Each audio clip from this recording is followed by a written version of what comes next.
السلام عليكم ورحمة الله وبركاته. كبجمتو في دعوة وردتو تكيجل يوتيوب channel حالي مغروطو جلت ترغمتا ويلكم الشماركة فوني وندك السنو نجيني كيا قلن سرانسنا كاكاو ايقا وردتو تكيا قران قواتي وان دبن والله اللي لكن واني يرى واني قونن جرو رب أمري كل جبات كل نفالا فيزو obboleeyyan keenya mana namaa keessa dalagan keessattuu biyya Joordaan kana keessatti ijoolleen hedduun ni booti. Ijoolleen hedduun ni miidhamti.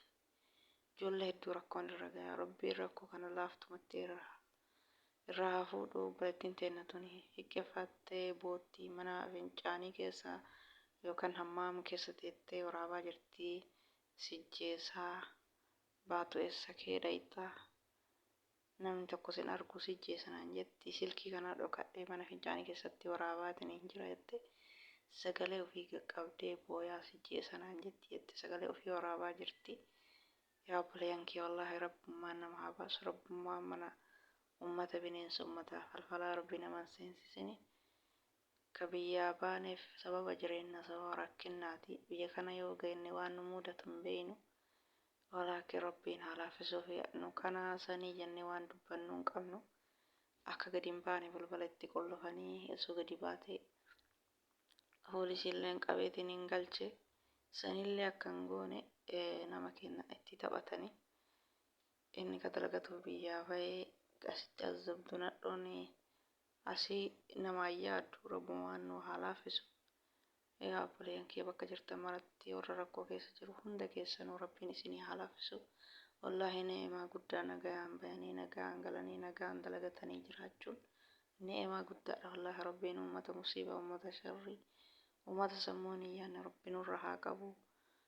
Rabbiin nagaan biyyaa nu baase nagaan biyya keenya nu haa deebisu. Obboleettii teenya taanillee rabbi siif haa laafisu. Warroonni qaamni gargaaruu dandeettan warroonni qaamni ilaalchisu gargaaraa ijoollee teenya Joordaaniin keessatti rakkatte ijoollee hedduu rakkoo keessaa baaftanii baarakallaa fi warroonni miidiyaa sheer godhaa fi dabarsaa warri gargaaruu dandeettan gargaaraa mucattii tana rakkoo keessaa baasaa akka jarri hin dhageenyeef sagalee qaqqabdee dubbataa jirti. Sijjeessanaan jettee halkanii guyyaa natti dhaadatu yoo na dhageette silkilleen harkaa fuutii kanarraa gizee argadhee yookiin isin waraabuu hin danda'u na dhaqqabaa jedha jirti obboleettiin teenya. Warri gargaaruu dandeettan warri imbaasii eejensii keessa hojjettan ijoollee teenya hundi isii rakkoo keessattuu gargaaraa. Yaa obboleeyyan kiyya biyya Joordaanii kana osoo dhufuu baattan isinitti hafee namni hundi isaa irra caalan ijoolleen baay'een hedduu rakkoo irra ga'ee ijoollee hedduu miidiyaa kanarraa booyaa jira. Biyyi Joordaan tun ijoollee teenya baay'ee miidhaa jirti. Suudii deemaa malee bakka maraayyuu rabbiin nama haa ta'isu wallaahi bakkee maraafu. Musiibaan bakka tokko hin dhabamtu garuu ka Joordaan kun moluma baay'ate.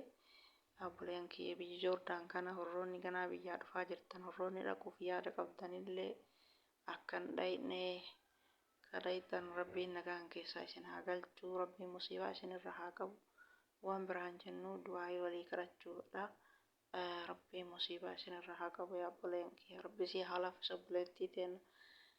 Rabbiin nama daddafetti achi rakkoo kana keessaa si baasullee rabbi laaftumatti si haa fidu.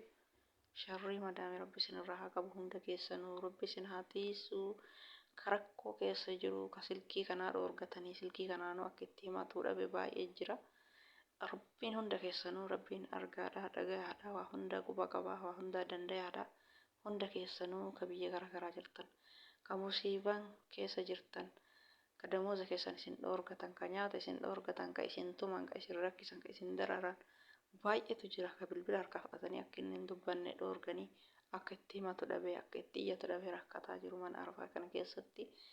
Innullee bu'aa bayii hedduu argine xiqqoollee taatu hin dhabamu. Walaakin rabbummaan nama haa ta'isu wallaahi. Du'aayii rabbii godhadhaa bakka jirtan maratti of hin dagatina du'aayii rabbii.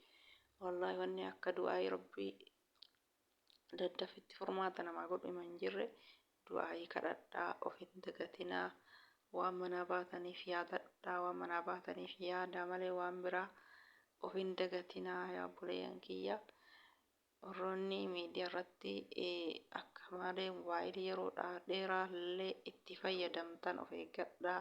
Obboleeyyan keenya kunoo dalagataniitu kabajaan jiraatu dhabanii rakkataa jiranii akkanatti mimmaan booyaa jiranii alaamaa manaa baataniif sanbichaa yaadatii rabbiin isin haa eeguu. Rabbi rakkoo keessaa haa baasuu. Buleettii teenya kanallee rabbi si haa gargaaru inshaAllah. Waaqayyo buleewwan koo warreen keessatti argamta. Sagalee isin yaraabuu hin danda'u viidiyoo jechuudha. Amma ta'e garuu isinii fana raaba. Jidduutti keessa jidda isin yaraabaa jira jechuudha. Yommuu naatiitti silkii kiyya narraa fuuti. Warri wajjin haasa'u biloogina jala gooti jechuudha. Rakkina guddaa keessa jira jechuudha. Isin ajjeesa. Namna sitti sin argunaan jetti. Yoo baate garam deemta baate tolaan jetti. Doorsisa keessa jira jechuudha dhugaan lubbuu qabaasuuf. Dalaaloonni biyyaalaa keessatti argamtan hundi keessanuu akka naa birmattoo sanii jechuun jaaladha. Baasii Yordaan adaraa sinin taata'u adaraa sinin taata'u.